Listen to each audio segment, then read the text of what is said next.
नमस्कार बच्चों, मैं शिव कुमार आप सभी का अपने YouTube चैनल एसकेपी कोचिंग में स्वागत करता हूं। आज हम आपके लिए लाए हैं कक्षा 10 जीव विज्ञान। कक्षा 10 जीव विज्ञान में पहला अध्याय आपका है जैव प्रक्रम। इसके पहले हमने जैव प्रक्रम का 2 पार्ट वीडियो अपलोड कर चुके हैं, लिंक डिस्क्रिप्शन में, वहां पर आप जाकर देख सकते हैं परिचय वगैरह। ठीक है, यहाँ पर जैव प्रक्रम में एक आता है उपचयी और एक आता है अपचयी। आज इसी के बारे में डिस्कस करेंगे, ठीक है, चर्चा करेंगे। तो चलिए शुरू करते हैं। तो उससे पहले एक शब्द जान लेते हैं, उपापचय। क्या जान लेते हैं? उपापचय। ठीक है, उपापचय। ठीक, उपापचय, ये उपापचय है क्या? देखिए, उपापचय को अंग्रेजी में मेटाबॉलिक बोलते हैं। क्या बोलते हैं? मेटाबॉलिक बोलते हैं। ठीक है, अब जीवों में होने वाले सभी जैव रासायनिक अभिक्रियाएं या फिर क्रियाओं को सम्मिलित रूप से या फिर संयुक्त रूप से क्या कहते हैं? उपापचय कहते हैं। ठीक है, अब इसकी अंग्रेजी हम लिख दें मेटाबॉलिक। इसकी अंग्रेजी क्या होती है? मेटाबॉलिक। ठीक है, मेटाबॉलिक। इसकी जो परिभाषा है ये है कि जीवों में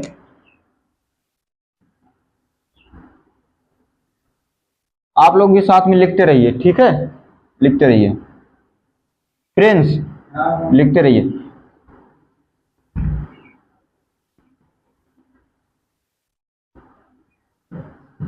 जीवों में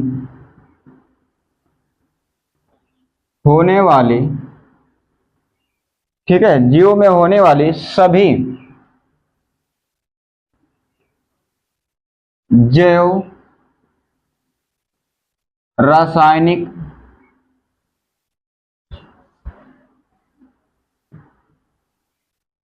अभिक्रिया या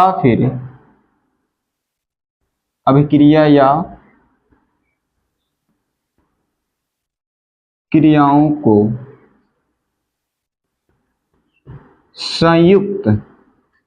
संयुक्त भी कह सकते हैं या फिर सम्मिलित रूप से उपापचय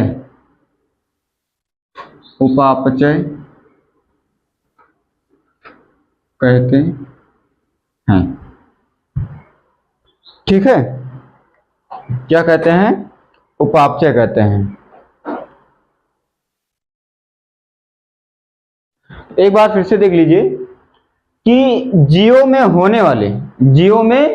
होने वाले समस्त या फिर सभी जैव रासायनिक अभिक्रियाओं या फिर क्रियाओं को संयुक्त रूप से उपापचय कहते हैं। और इसी उपापचय के माध्यम से सभी जीव के शरीर का विकास, ठीक है, सभी जीव के शरीर की वृद्धि एवं विकास, ठीक है, के लिए क्या है? आवश्यक। यानी कि ये उपापचय है, ये सजीवों की शरीर की, ठीक है, सजीव के शरीर की या फिर सजीव की वृद्धि एवं विकास के लिए आवश्यक,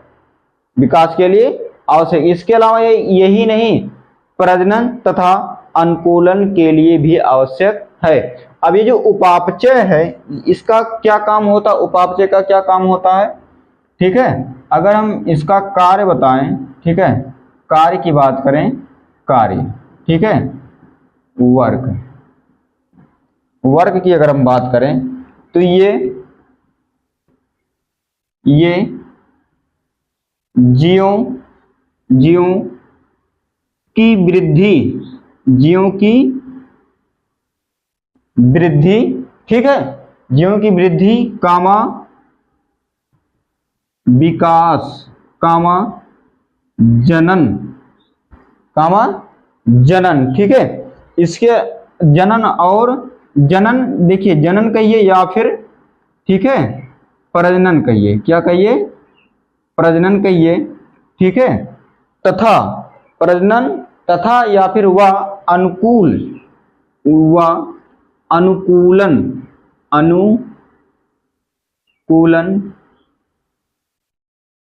के लिए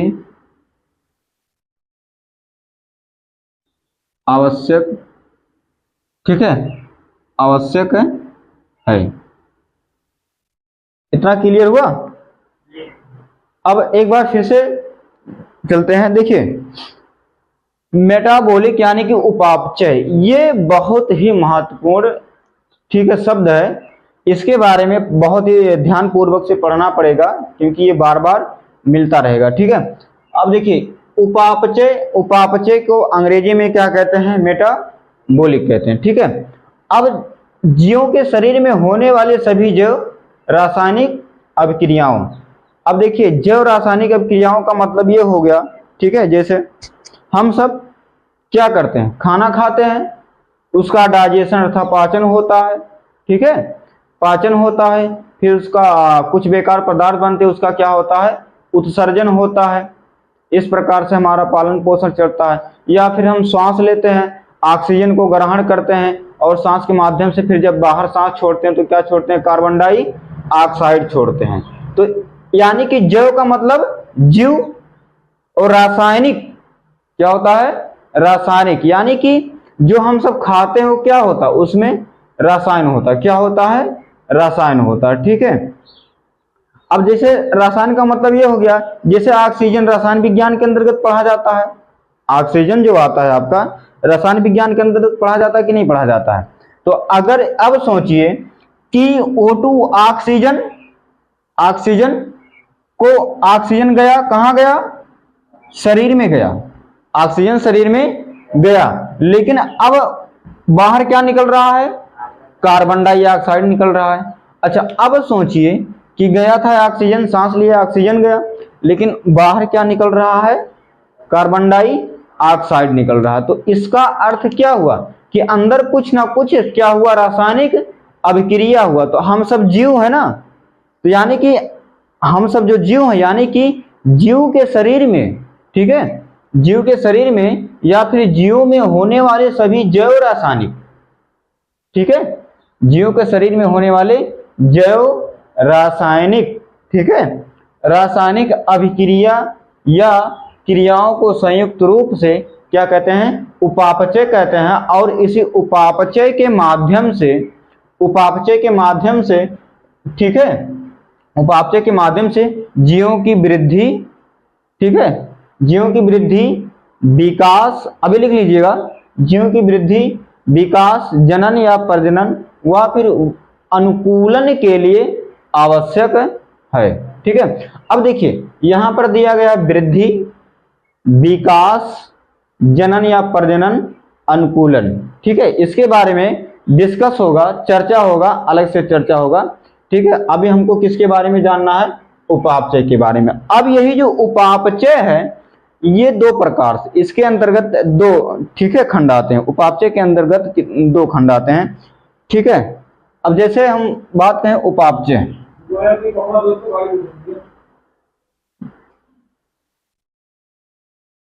देखो सुनो,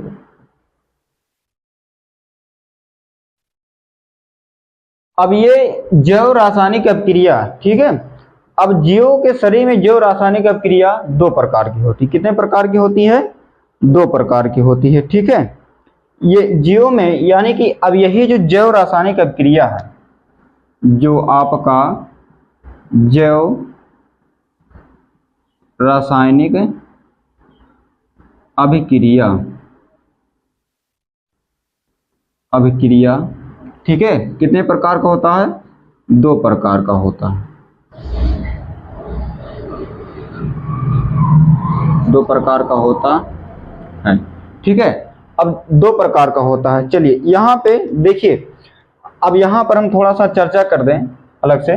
अब यही जो उपापचय है, यही जो आपका क्या है? उपापचय या फिर मेटाबॉलिक, मेटाबॉलिक, ठीक है, उपापचय। अब देखिए यही उपापचय, उपापचय में ही क्या होता है? जैव रासायनिक अभिक्रिया होता है। अब यही दो प्रकार का होता है, ठीक है, उपापचय में ही, ठीक है। अब इसी में दो प्रकार का होता है। एक आपका होता है, ठीक है, उपचयी अभिक्रिया। एक क्या होता है? उपचयी अभिक्रिया।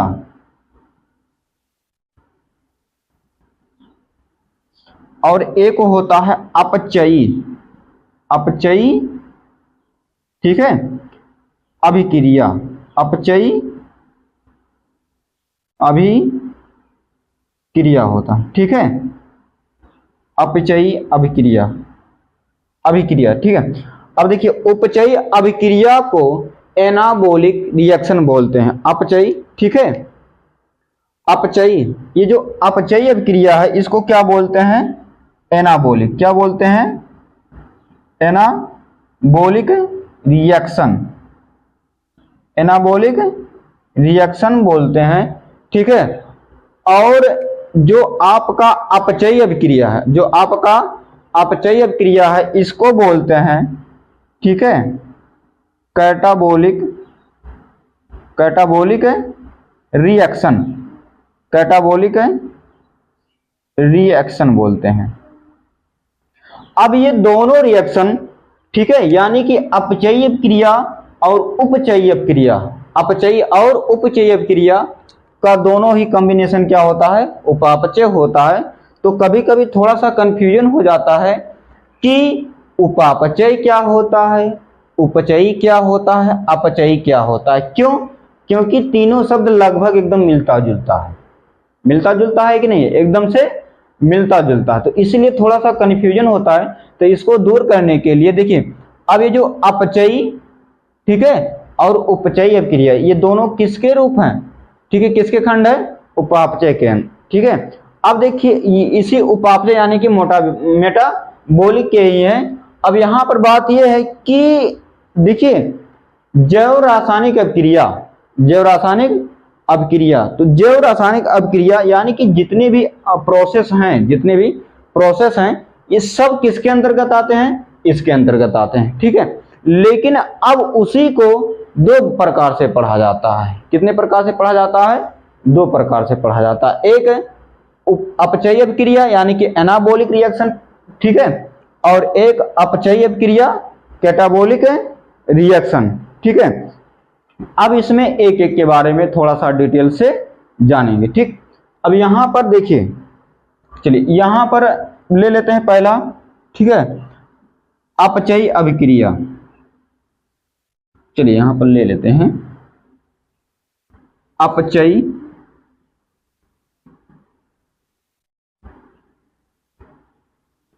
अभिक्रिया, ठीक है, यानी कि कैटाबोलिक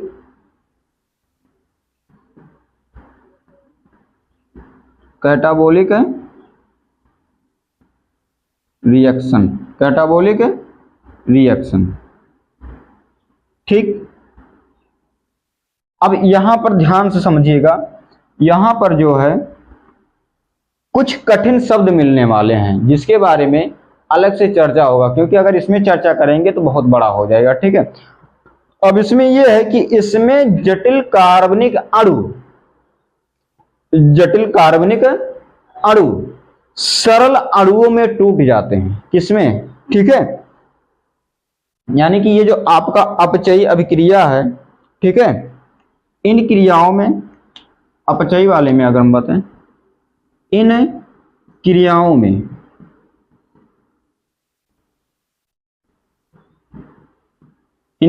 में जटिल जटिल कार्बनिक अणु, कार्बनिक अणु सरल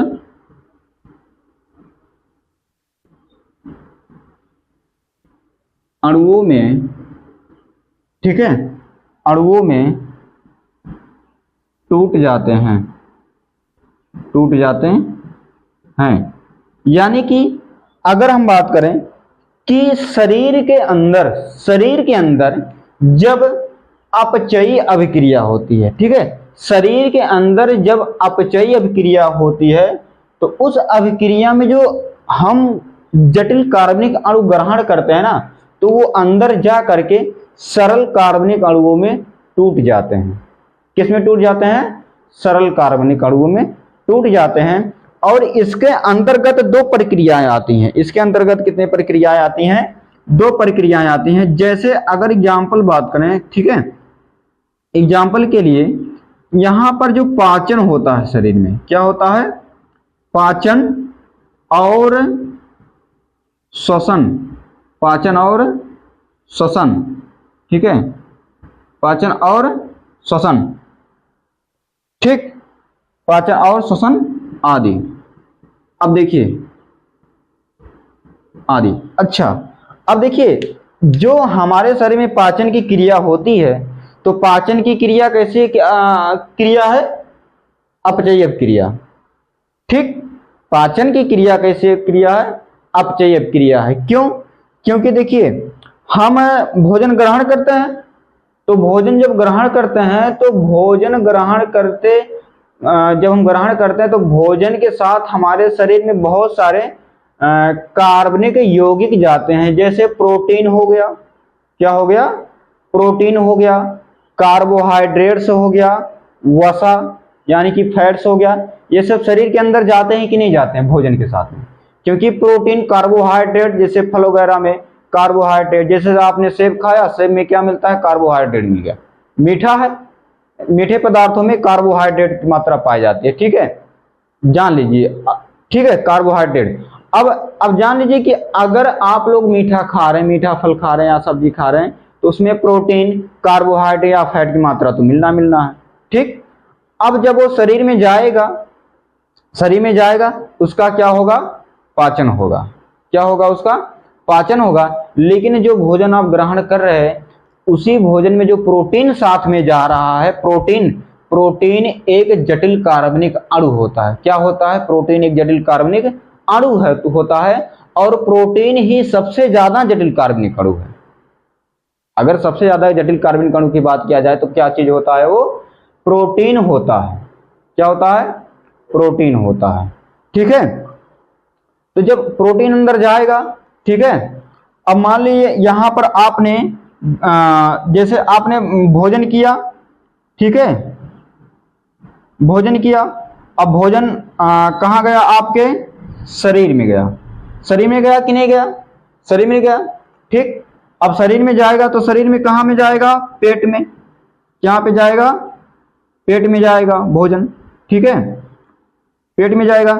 लेकिन इसी भोजन के साथ में, इसी भोजन के साथ में, भोजन के साथ में आपका प्रोटीन वगैरह भी जाएगा, प्रोटीन या फिर अन्य चीज, ठीक है, अन्य, ठीक है, अन्य कार्बनिक पदार्थ जाएगा कि नहीं जाएगा, जाएगा। अब मान लेते हैं कि अगर प्रोटीन गया तो कहाँ गया, पेट में, ठीक है, पेट के किस भाग में, अब देखिए पेट में गया, तो पेट में जब प्रोटीन जाएगा ना भोजन के साथ में, तो प्रोटीन का जो पाचन होता है वो होता है छोटी आंत में। कहाँ होता है, छोटी आंत में पचता है। प्रोटीन जो पचता है शरीर में, जा करके कहाँ पचता है, छोटी आंत में। दो आंत होती हैं, जो हमारा पेट, आप लोग पाचन तंत्र देखते हैं, कुछ ऐसा ऐंठा हुआ, ठीक है, ऐसे ऐसे ऐंठा हुआ है, उसमें दिखाई देता है कि नहीं दिखाई देता है, तो वो क्या होता है, आंत होता है। आंत दो प्रकार की होती है, एक बड़ी आंत होता है और एक छोटी आंत होता है। और जो प्रोटीन का पाचन होता है किस में होता है, वो छोटी आंत में होता है, यानी कि, तो अब ठीक है, अब जब प्रोटीन हमने ग्रहण किया, ठीक है, प्रोटीन को ग्रहण किया, प्रोटीन का क्या हुआ, पाचन हुआ। तो पाचन होने के बाद ये प्रोटीन टूटता है किसमें, एमिनो एसिड में टूटता है। किसमें टूटता है, एमिनो एसिड में टूटता है, ठीक है। यानी कि अगर हम बात करें तो प्रोटीन जो होता है कई प्रकार के एमिनो एसिड से बना होता है। आई बात समझ में। अब चलिए, ये हो गया आपका क्या, अपचयी अभिक्रिया हो गया, ठीक है। अब इसके बाद आता है, ठीक है, उपचयी अभिक्रिया। क्या आता है, उपचयी अभिक्रिया।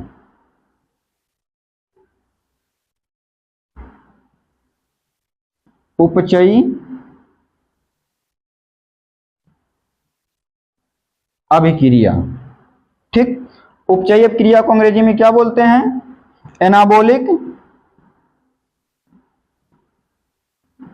एनाबोलिक रिएक्शन बोलते हैं। क्या बोलते हैं, एनाबोलिक रिएक्शन बोलते हैं, ठीक है। अब अगर हम इसकी बात करें, इसकी बात किया जाए, चलिए इसको हम मिटा दे रहे हैं यहाँ पर, ठीक है, इसको हम मिटा दें या फिर रहने दें। चलिए ये नीचे वाला मिटा दे रहे हैं, ये वाला हम मिटा दे रहे हैं, ठीक। अब यहां पर देखिए, ठीक है, तो अब इसमें इसी का उल्टा होता है, इसमें इसी का उल्टा होता है, ठीक है। अब इसमें अगर बात करें तो इन क्रियाओं में, इन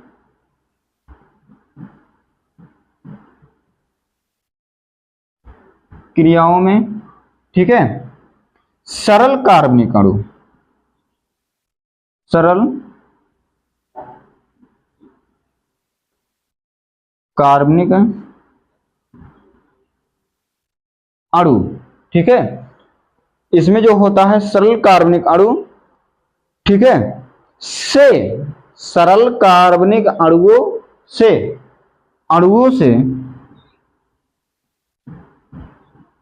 ठीक है, जटिल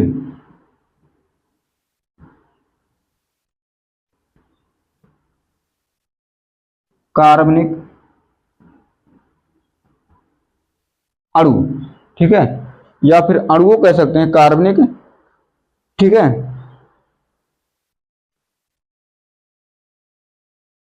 जटिल कार्बनिक अणुओं का, ठीक है,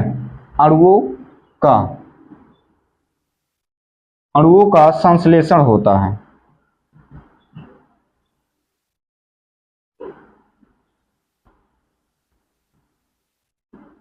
ये संश्लेषण कैसे लिखा जाएगा, संश्लेषण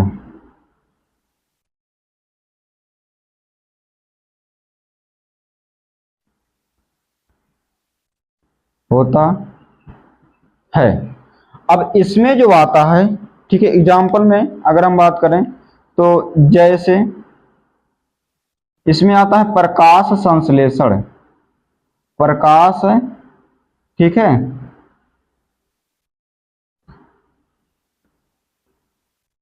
संश्लेषण की क्रिया, ठीक है, आदि।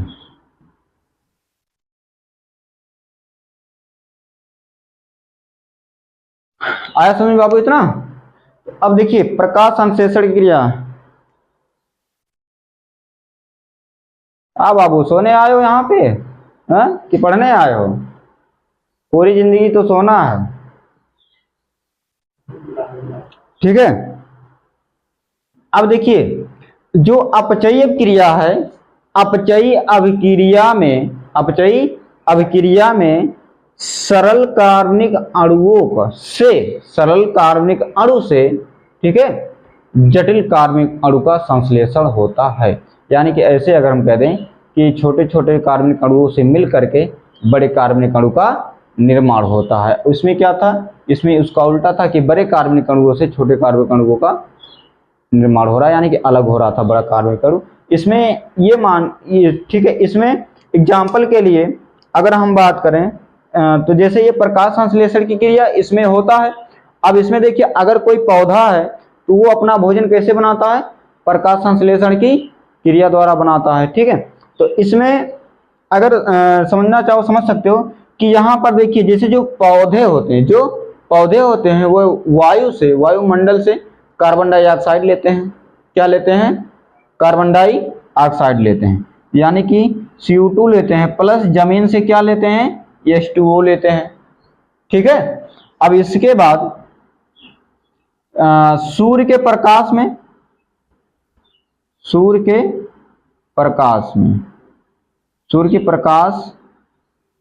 की उपस्थिति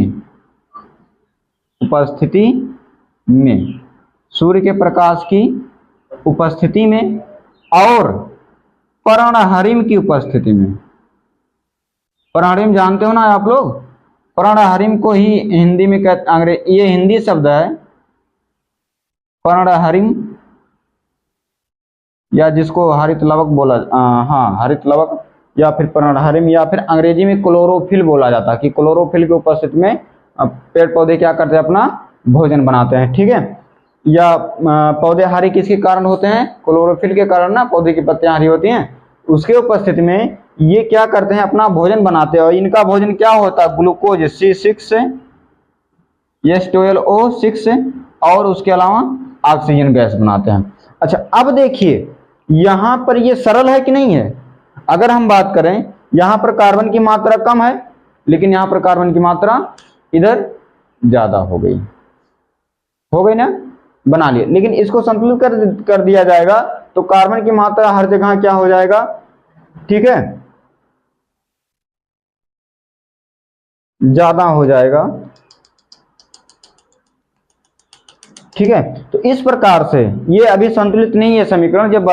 जब इसके प्रकाश संश्लेषण पढ़ाएंगे तो एकदम विस्तार से बताएंगे कि ये संतुलित कैसे होगा। तो इसी प्रकार से यानी कि ये अपना भोजन बनाता है, लेकिन देखिए यहाँ पर सरल कार्बनिक अणुओं से जटिल कार्बनिक अणु का निर्माण हो रहा है। यहाँ पर जो कार्बन डाइऑक्साइड है सरल कार्बनिक अणु है, और यहाँ पर जो आपका ग्लूकोज है वो जटिल कार्बनिक अणु के अंतर्गत आ जाएगा। ये ग्लूकोज का सूत्र है, ठीक है। ठीक है, फिर मिलते हैं नेक्स्ट वीडियो में पोषण, ठीक है। नेक्स्ट वीडियो में पोषण के बारे में पढ़ाएंगे। आप लोग भी पढ़ लीजिएगा, या पढ़ें तो और अच्छी बात है। और इसके अलावा ये भी कहेंगे कि यदि आपने पहली बार ये हमारा वीडियो देखा है तो और भी वीडियो हमारे चैनल पर है, वहाँ पर जा करके वीडियो को देख सकते हैं। यदि वीडियो पसंद आया तो लाइक करें और ज़्यादा से ज़्यादा शेयर करें, और चैनल पर नए हैं तो चैनल को सब्सक्राइब करना ना भूलें, ठीक है। हमें आपके सपोर्ट की बहुत ज़्यादा ही ज़रूरत है। तो चैनल को सब्सक्राइब कर लीजिए और लाइक कर दीजिए, और मित्रों को भी शेयर कर दीजिए ताकि उनको भी कुछ फ़ायदा हो। यदि आप कुछ पूछना चाहते हैं, इसमें कुछ इसके बारे में कुछ और जानकारी चाहते हैं, पूछना चाहते हैं, तो कमेंट बॉक्स में ज़रूर बताएं, या इसमें कोई मिस्टेक है तो कमेंट बॉक्स में ज़रूर बताएं, ठीक है। मिलते हैं नए वीडियो के साथ, तब तक के लिए नमस्कार, जय हिंद।